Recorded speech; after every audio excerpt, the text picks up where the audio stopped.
શું તમારું બાળક નીટ 2026 ની પરીક્ષા આપવાનું છે?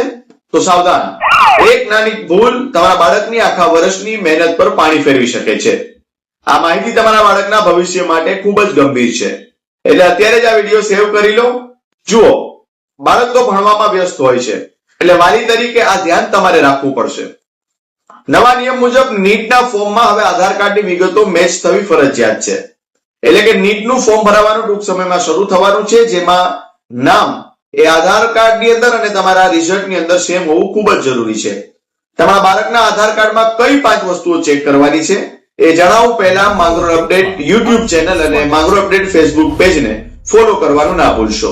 હવે ખાસ નોંધી લો, તમારા બાળકના આધાર કાર્ડમાં 5 વિગતો આજે ચેક કરાવો.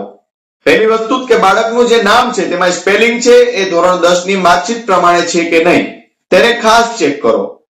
બીજી વસ્તુ છે આધાર કાર્ડમાં જન્મ તારીખ, તે એલસી અને તેના રેકોર્ડ મુજબ છે કે નહીં ખાસ ચેક કરો.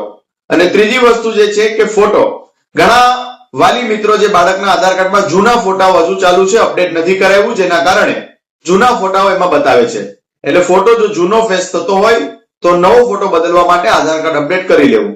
અને લિંગ એટલે કે મેલ અને ફિમેલ બરાબર લખાયેલું છે કે નહીં તે પણ ખાસ ચેક કરવું.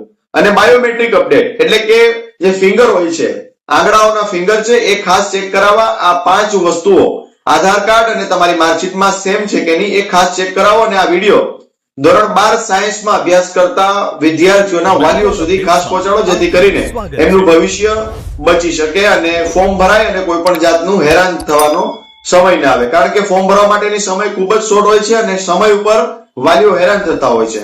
એટલે અત્યારથી જ નીટના ફોર્મ ભરાવાથી શરૂ નથી થયા, ટૂંક સમયમાં શરૂ થવાના છે. તો એ પહેલા તમામ માહિતીઓ ચેક કરી લેવી.